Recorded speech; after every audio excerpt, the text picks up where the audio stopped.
Hello, I'm Henry Keane. This is News Pulse at UATV. Welcome to the Friday show. Today in the episode, 5 days in a row of fire, workers of Russian ports ended up in riot after massive drone attack.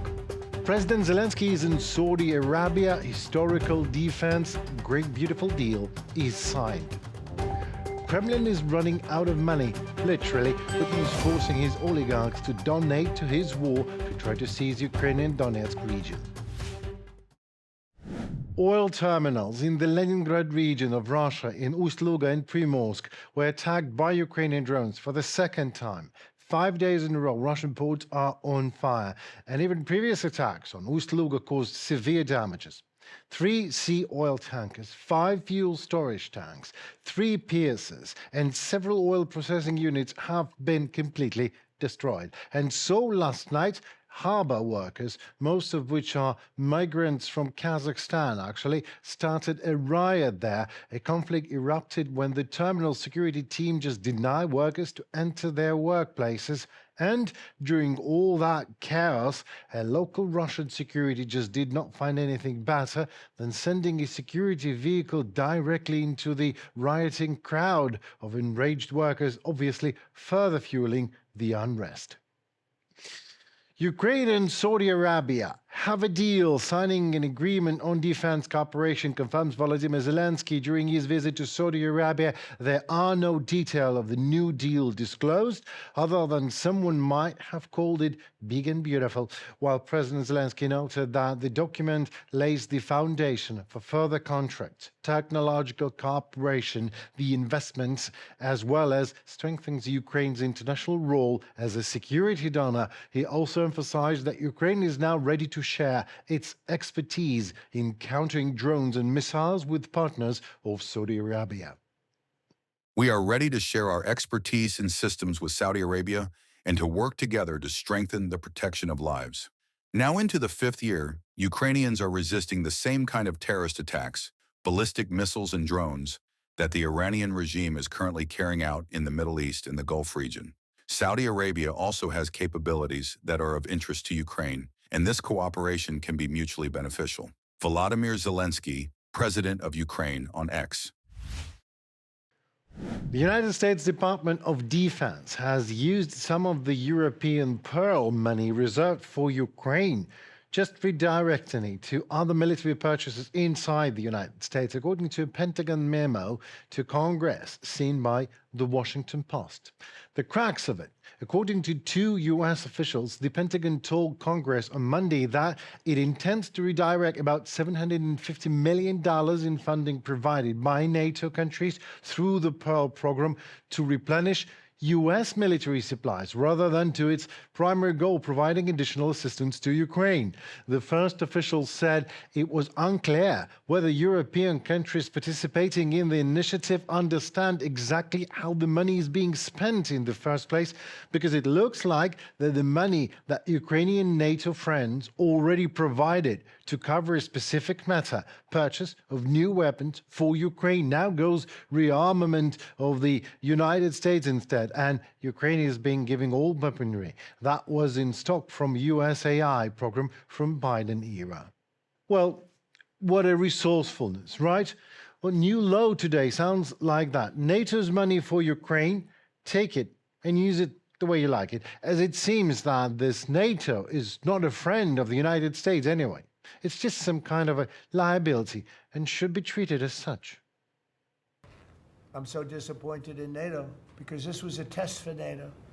This was a test. You can help us. You don't have to, but if you don't have, if you don't do that, we're going to remember. Just remember this in a number of months from now. Remember my statements.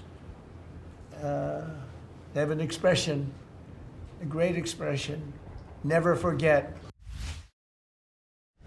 And the White House's arrogance goes not without consequences, of course. After Trump's outrageous attempt to shift the responsibility for unblocking the Strait of Hormuz from himself, from his war of choice, to allies in Europe as well as Japan, Australia and Canada, and blaming them they failed in being good, beautiful allies to Trump, the process of preparing for unblocking Hormuz mission did not stall, actually. The allies began preparations. It's just that the United States is not amongst allies anymore. And this moment emphasizes the level of degradation of transatlantic relations, precisely in the form of the perception of the US amongst the allies due to their own approaches to American communication. That is, the allies did not refuse the idea and responsibility to unblock the strait. That in turn, the refusals of the allies are solely a consequence of the seed sown by the Americans themselves. France and Britain outside the US have begun to assemble a multinational mission to unblock the strait, which has already been joined by 30 countries: Asia and the Middle East, Japan, South Korea, New Zealand, Bahrain, United Arab Emirates, and others. Also Canada, which previously refused a similar request from the United States, will join the expanded group instead now. So on March 19th, an allied multinational mission of 30 countries held the first constituent meeting in London and signed a joint declaration. We express our readiness to join appropriate measures aimed at ensuring safe passage through the Strait of Hormuz. We welcome the readiness of the countries participating in the preparatory measures. It is expected that another meeting between the military departments will take place this week with the participation of the chiefs of defense staffs of the states of the expanded group that have already signed the preliminary agreement. From the Multinational Unblocking Missions Joint Declaration. Well, the Americans obviously have taken their allies hostage by their own actions, who are forced to rake up now the White House's planning errors or deliberate acts of arrogance and contempt like that of recent Pearl scandal, when allied money gathered for Ukraine has been redirected without any coordination with the said allies to American needs, and it is now being public internationally and will no doubt leave a long-term dark stain on the US and its military reputation, reinforcing the understanding that America under Trump just does not bother to stick by its own contractual obligations, simply making any agreements with it unreliable. And while Donald Trump reprimands NATO and goes even more infantile by promising to have his revenge in 2 or 3 months' time, Russia has begun delivering upgraded Shahed drones to Iran to help it to kill more Americans. As Financial Times confirms, quote, Russia is close to completing a phased shipment of drones, medicine, and food to Iran, according to Western intelligence reports that detail Moscow's efforts to keep its embattled partner fighting. Senior Iranian and Russian officials began secretly discussing delivering drones days after Israel and the US attacked Tehran. 2 officials briefed on the intelligence said. The processing of deliveries began in early March and was expected to be completed by the end of the month. Asked about Moscow sending drones to Iran, Kremlin mouthpiece Dmitry Peskov said there are a lot of fakes going around these days. One thing is true, we are continuing our dialogue with Iranian leadership. Well, there are a lot of fakes going around these days, Comrade Peskov, because you are literally oozing them, and they are working quite well. As all NATO and the United States combined, both just seem to learn nothing during the course of the war of Russian aggression in Ukraine. And I mean it, nothing at all. Allies seem to just ignore all of it for 4 years in a row. Strategy, tactics, experience, victories, and fails of the Ukrainian army.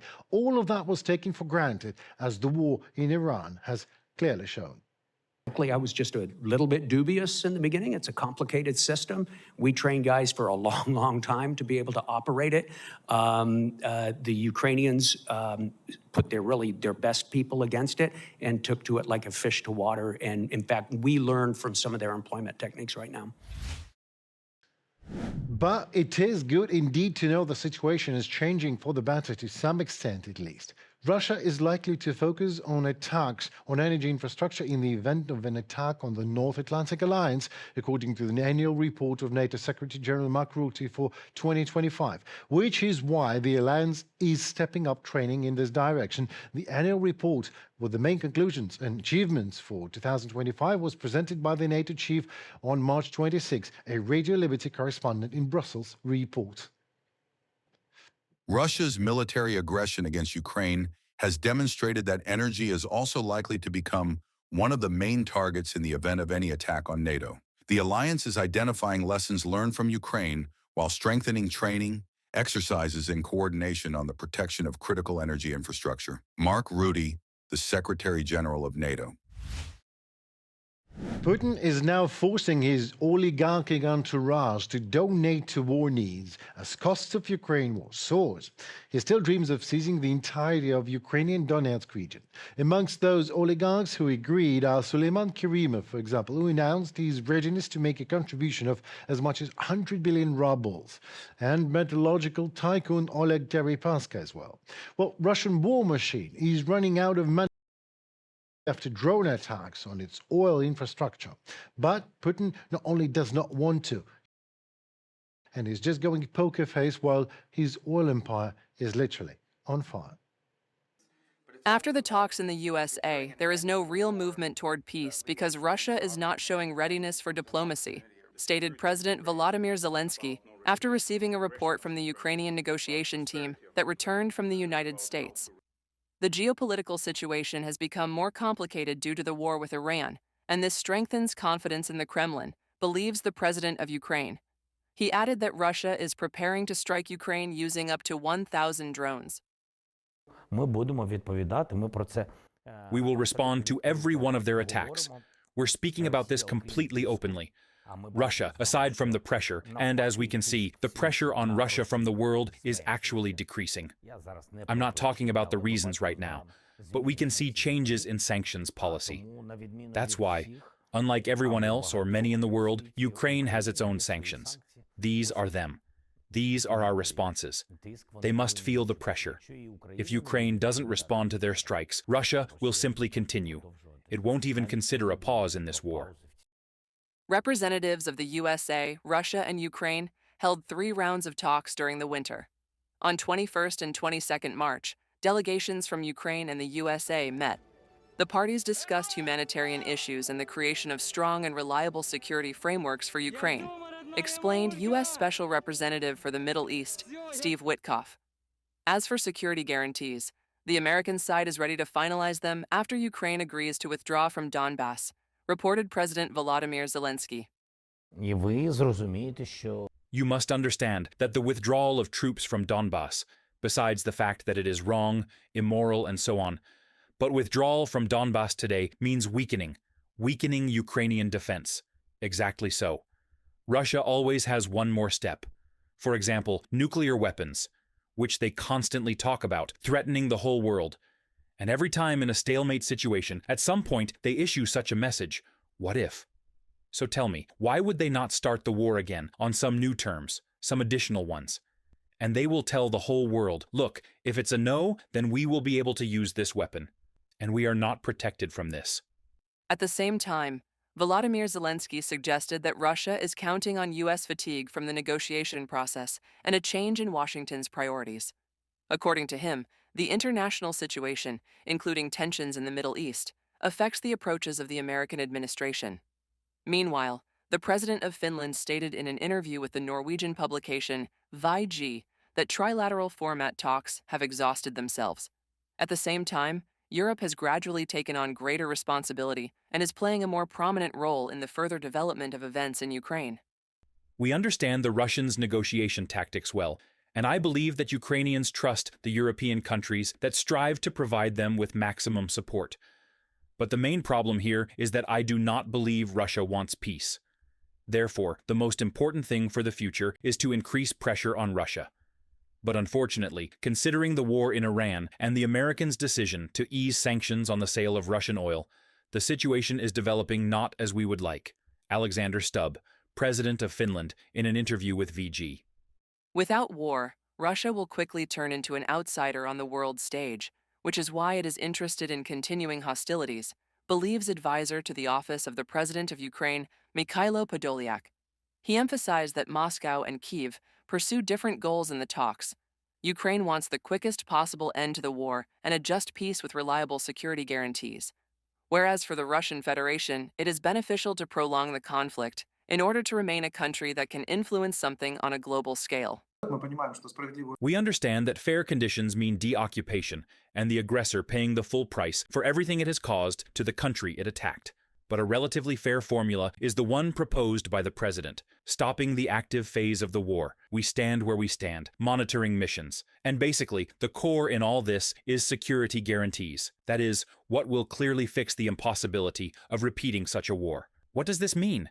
It means that Russia must understand that if it tries to violate the same ceasefire, a collective strike will be delivered at that moment. Earlier, the president of Ukraine repeatedly stated that the most sensitive issues, including territorial integrity, security guarantees, and the situation around the Zaporizhzhia nuclear power plant, should be discussed exclusively at direct talks with the participation of the leaders of Ukraine, the USA, and Russia. Moscow is still rejecting this possibility, continuing to attack Ukraine. In particular, the Russian army has intensified ground combat operations along the front line. At the same time, it carried out another massive strike. During the 23rd and 24th of March, Russia launched almost 1,000 drones and 34 missiles at Ukraine, reported by Kristina Dombrovska, UATV News. Well, it seems to be all for the news for today and for the week. Actually, I'm Henry Keane. Thank you so very much for your time and attention this week. Ukraine appreciates that. Please consider leaving a comment, like, maybe even a subscription to your channel, so to stay tuned to what the next week will hold for all of us. UATV will be there to keep you posted on that in Ukrainian perspective as usual. Stay safe and tuned for more. See you next week. Goodbye.